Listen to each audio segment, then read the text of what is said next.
Welcome back to my YouTube channel, guys, and welcome back to another reading vlog. Today I am going to be doing a 24-hour readathon. I haven't done a challenge in so long, or even a reading vlog. I thought today will be a great day to do so. I do have a set, kind of TBR, like 3 books I would like to get through. First, we have The Silent Patient.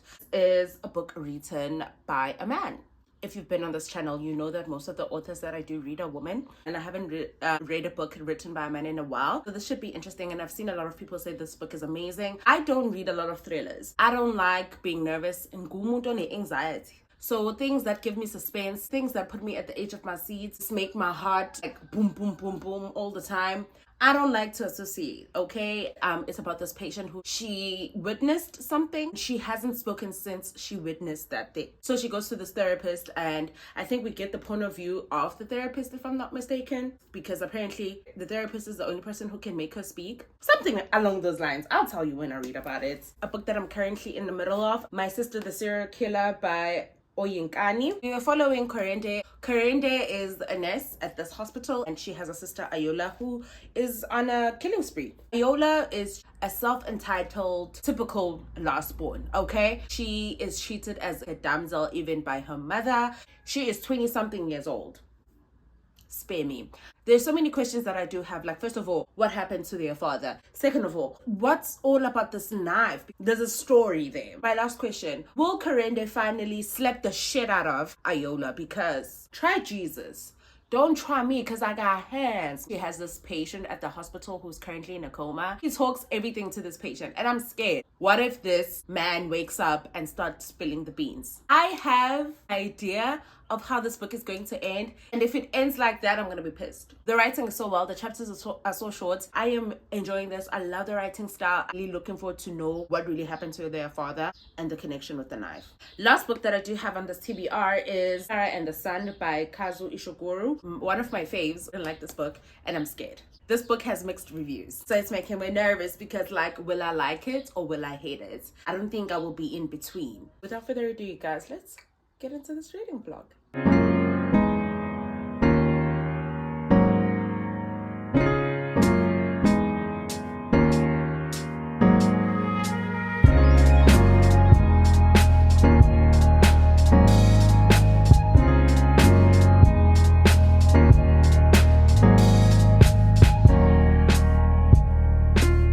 These two sisters are currently in the middle of an investigation. Ayla is like, you're not the only one suffering, you know. You act like you carry this big thing all by yourself, but I worry too. And then Karen is like, do you? Because the other day you were singing I Believe I Can Fly.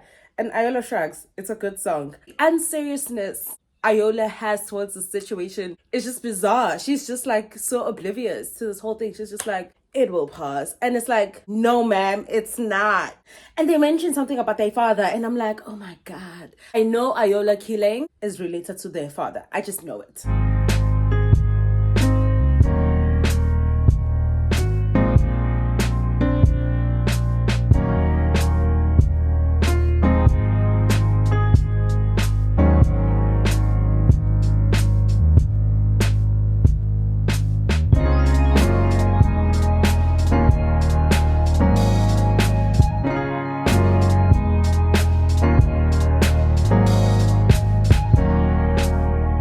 When I grow up, I just want to have not even 50%. I want to have 20% of the audacity men have. I just want to have the 20%, the unfiltered audacity.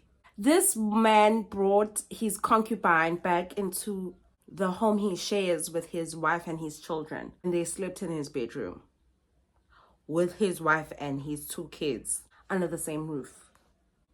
You have got to be kidding me. And woke up the next morning and sat at the dining room table, ate breakfast that his wife made. I say, when I grow up, I just want to have the 20% of the audacity men have.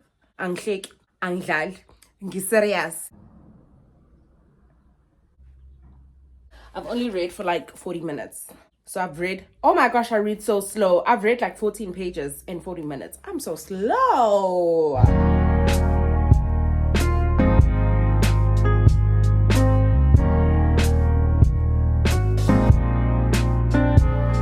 Now YouTube, my babe, make it make sense. This time is the right accurate time, obviously, because I feel like that's how long I've been reading. There is no way I'm reading that slow, that it takes me 4 hours to read 90 pages. Ridiculous, could never be me. Been reading for close to 2 hours. Oh my gosh, I've read like 100 pages. Let me show you just 1 second. So when I started, I think I was on page 99. Not even I think, I know that I was on page 99. But right now I am on page 209. That's what's up. Yeah, I'll speak to you guys later. 2 hours later, I am done with this book. I have questions. How did the father die? Still don't remember that. Never mind. Never mind. Never mind. I just remembered something. I really enjoyed this book. I really loved it. Give it 4 stars. This is 4 stars for me. I love the writing. It was fast paced. Lesson here, choose a side, stick beside it. That's all I can say about this book. Sometimes you have to read between the lines because I just realized how the father died. They kind of had to stick together. On to the next book.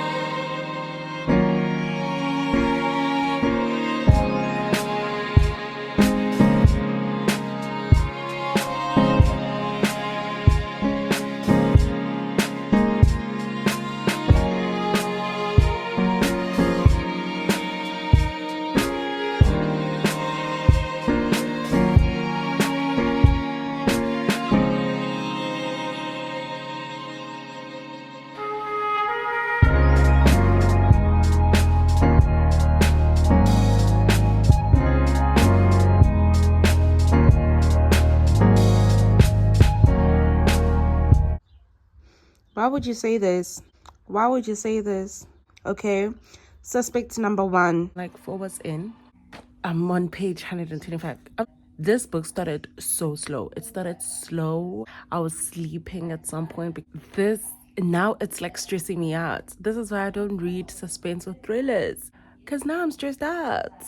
It's giving a psychotherapist that is a detective. Intensely nerves. Intensely nerves.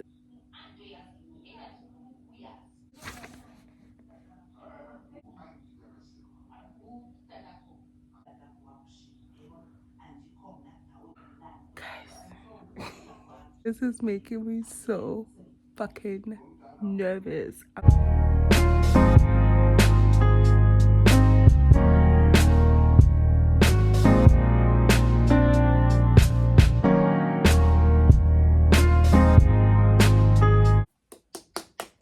I did this on purpose. Guys, I am so stressed out. What the hell? What the hell? I get why you guys love this book. Page 219. I've read for like 7 hours, close to 7 hours. This book, it opens up, we see Alicia and her husband Gabriel. They're just having dinner. One night, she gets pissed off at the fact that her husband gets home late and she pops him in the head like multiple times, spills the brains out, and then she goes mute. She goes silent. She never speaks again. The audacity. 6 years after the incident happened, this psychotherapist finds the place where she is basically kept. He gets a job there and starts treating her. That's basically the synopsis of the book, okay? I'm scared. We get the POV of psychotherapist who is Theo Faber, and then Alicia via her diary. Cut the show. I'm nervous as shit, guys. That's all I have to say. I am nervous. It started very slow, guys, and you just have to break through it. Once you reach page 50, you would have broken the ceiling. So many suspects are coming out left, right, and center. Eventually, I just stopped guessing and let me just enjoy the book because I am going to drive myself crazy trying to figure out why she's silent. A lot of people have been saying that, like, the plot twist, you will never guess it. On page 219, this is part 3. I swear to God, as soon as I turned that part 3 page, I was like, I can't do this anymore. A lot of things are about to be revealed. And I don't know if I want to know. I'm nervous. but also the writing is amazing. It's getting to know Theo and understanding why Theo is so interested in Alicia's story and why she can't speak. Seeing himself in Alicia, like they can see each other. I feel sorry for Theo at the same time because that man be going through it. And then I'll come back when I'm actually done. I'm so nervous. What I'm getting is that something just happened and it feels so anticlimactic. It's the case, guys. Yo, I'm gonna be so bored because what was the point of me reading all of this? What was the point? That's going to piss me off. You know the type of shock I want to feel? Remember that series Behind Her Eyes? The shock we all felt at the end of that. That's the type of shock I want, okay? That's the type of what I feel like I'm going to get feels so anticlimactic and I don't like it.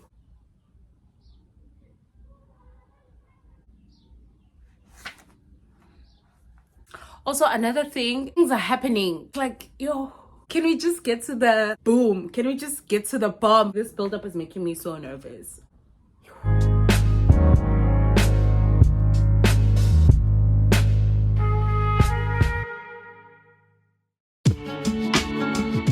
I'm about to start part 4, okay? And part 4 better do the part 4, okay? Because how part 3 ended, bored. Every single part, there are like these quotes at the beginning of each part, and this one is saying the aim of therapy is not to correct the past but to enable the patient to confront his own history and to grieve over it. I don't know what that means. I need to know the truth.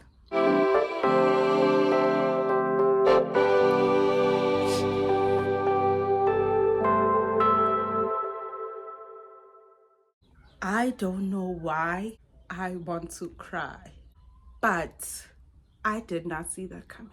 It's like the first chapter of part 4.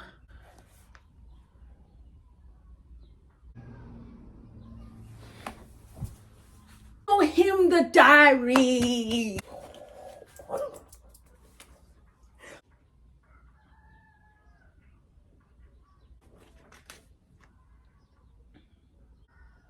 Yo, Theo ngalo buvalelana. Yo. Guys, it's suspicious. That's what it is.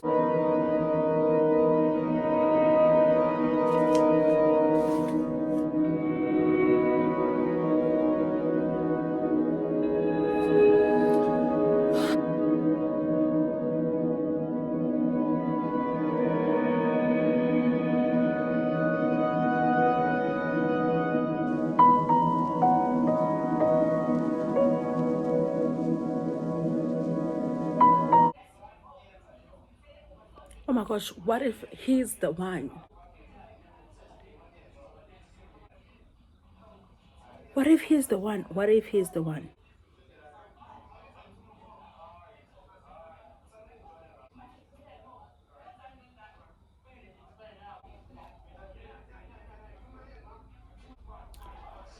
Oh my god. Oh my god. Oh my god. I don't know how to feel about this.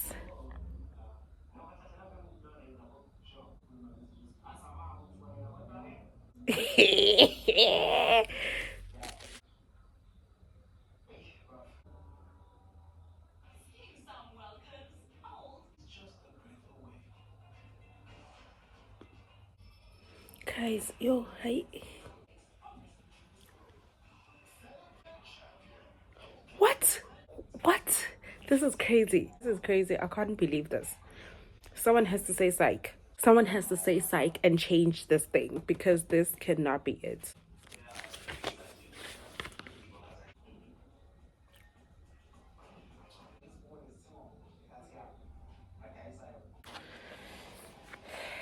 Someone say psych. I need someone to say psych right now.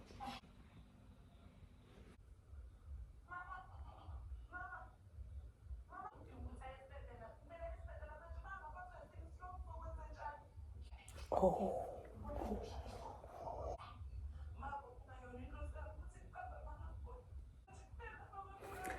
The one painting you hated.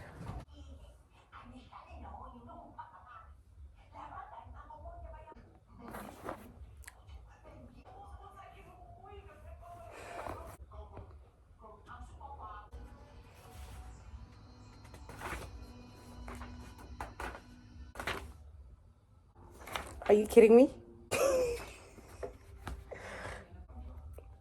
You have got to be joking.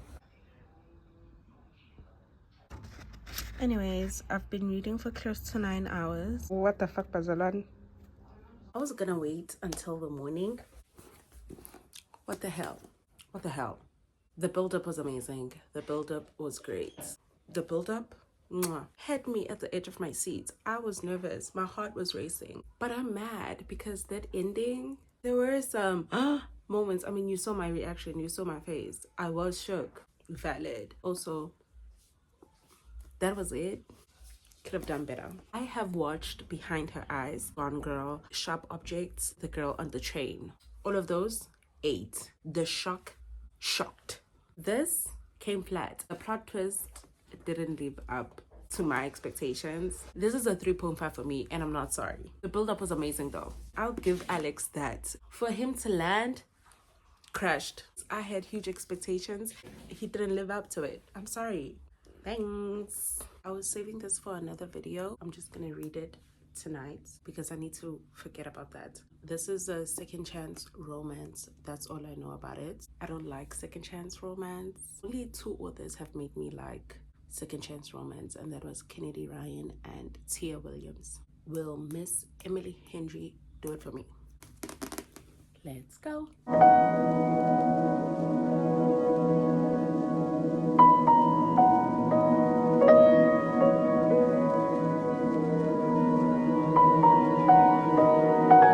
Page 3. I'm annotating. That's on Miss Emily Henry. I'm so excited to start this book actually. Annotating already.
I just know this book is going to break my heart.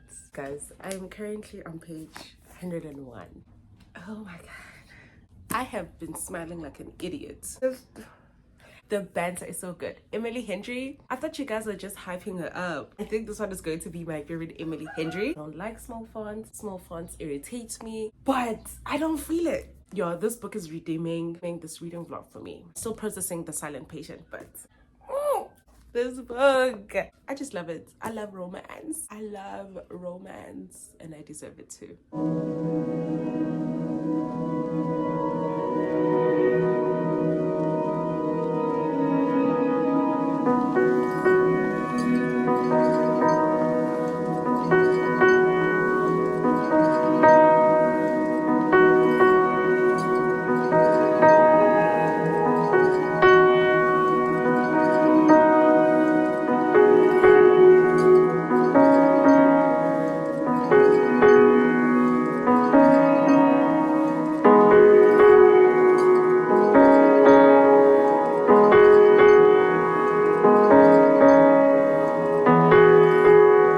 So I'm not sure if I have talked to you guys or talked to you what this book is about. We're following Harriet and Wynne, and these two were friends to lovers. They were engaged. They ended their engagement, but their friends don't know. They end up being at the same place during their 1 week vacation that they take every single year in Maine at this cottage. And it sounds so dreamy. It's like 6 of them: Sabrina, Path, Cleo, Kimmy, Win, and Harriet. They've been friends for a very long time. The writing is amazing. I've always enjoyed Emily Henry's writing. I loved Beach Read, loved Book Lovers. The banter, oh my gosh, I'm giggling, like laughing out loud, talking to myself. I am smiling every single time I pick this book up. The answer between these two is just like so good. I'm really enjoying that. I want to talk about their friendship, right? Harriet and Win, they seem to be good friends. I think I'm finding it difficult to see the depth of their love because I'm not getting Win's parts. And one of my favorite things with romance books is that I like them when they're dual POVs. For me, romances need dual POV because I need to know how the other guy feels, which is something that I'm struggling with here. I see more of their friendship than their love. I'm not sure if that's making sense. Gotten like the root of why they ended their relationship. So it goes back in time to when they first met, how their lives have been. It goes back into the present where they are in Maine. Harriet is just telling us about Cleo, Cleo and her girlfriend Kimmy, they live in a farm. Like dream life. They live in a farm. Nina and Path are lawyers. My life. Win is a carpenter. Yeah, he makes furniture back home. One of the things that Emily Henry has touched on here, I think we romanticize like a billionaire boyfriend, it's like manly that just takes care of business. But Win is coming across as a person who doesn't really know what he's doing with his life, doesn't necessarily have a passion like everybody else, and he's just going with the flow, something that I don't see, especially with men. So far I'm not getting them being a couple vibe. I'm getting them more being friends. Also, I'm listening to the Spotify playlist. They just enhance the reading experience. Like listening to playlists, oh my god, I just realized that I was reading and I didn't start my timer. I even forgot that this was a 24-hour readathon. See you here. Pink Taylor with August is Win and Harriet's song. That's just how I feel. But anyways, I'm on page 145. Another thing that I want to talk about, right? So she was speaking about being lonely. She cried from the loneliness, from the fear that I would never escape it because feelings were changeable and people were unpredictable. You couldn't hold on to them through the force of will. There's so many foreshadowing that I'm seeing here. Like, I'm enjoying it. I forgot that I should be starting my timer. I'm so mad. I've already done like my 12 hours. So now I'm just going to do another round of 12 hours. I want to read another romance after this. I don't think I want to read that little fiction book. Let's go to the happy place.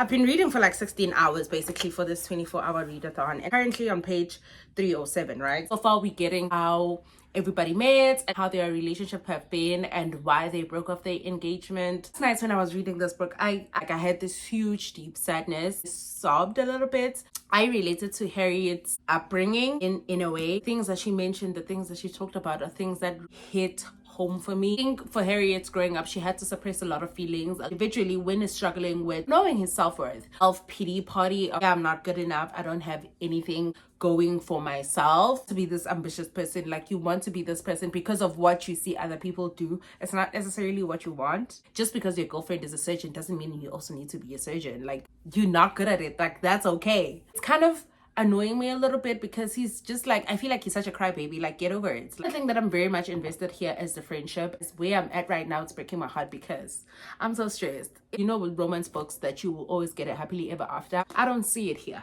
Will I get a happily ever after? I don't know. God, I'm so scared. Anyways, I don't care about the romance. I'm sorry. I do not care about Win and Harriet like that. I care about Sabrina, Cleo, and Harriet. Like, they need to stick together. And this is the first time I'm reading a so-called romance book, and I do not give a flying fuck about the romance. I thought this was going to be a 5-star. It's not. But I love the friendship here. I have this much that's left.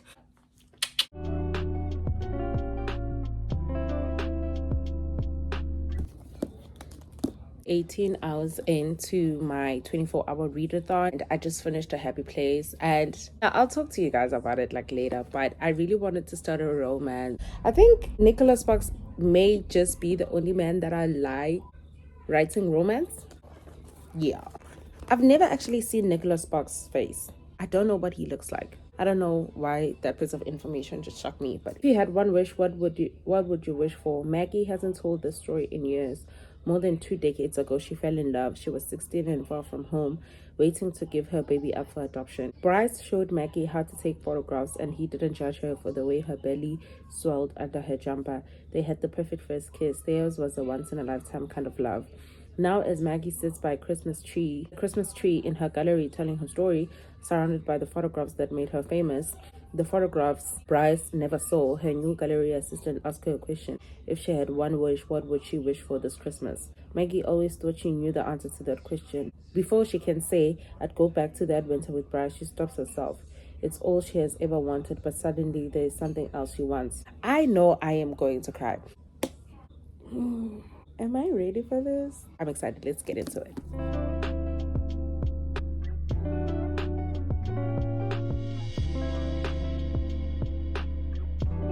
This is insane.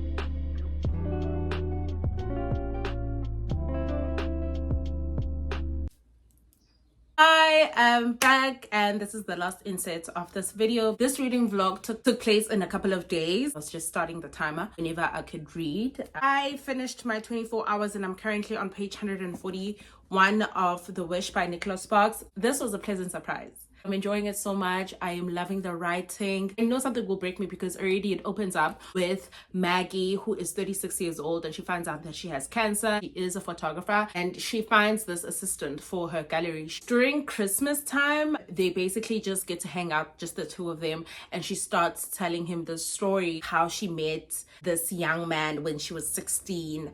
Guys, I know this book is just going to break me. I just know. Anyways, I'm enjoying it. I'm loving it so much. And this was the 4th book. I did say that I was going to talk to you guys later about A Happy Place, and I think I've digested it long enough. I had huge expectations with this book, and I really thought I was going to love it. Book Lovers is actually still my #1 out of all the books that she has had. The only book that I haven't read by Emily Henry is Funny Story and People We Meet on Vacation. I didn't like the romance. I didn't feel it. They were more friends than lovers for me. I think I gave this book like a 3.25. It wasn't my favorite. The writing is amazing. The banter is amazing. I just didn't like the romance, and this is supposed to be a romance book, so that's all I have to say about it. Maybe this will be my 5-star. I don't know. These are all the books that I did read for this reading vlog. If you did enjoy this video, please don't forget to hit the subscribe button, hit the little bell to get notified every single time I post a video. Until next time, sugars, thank you so much for watching. Mwah. Bye.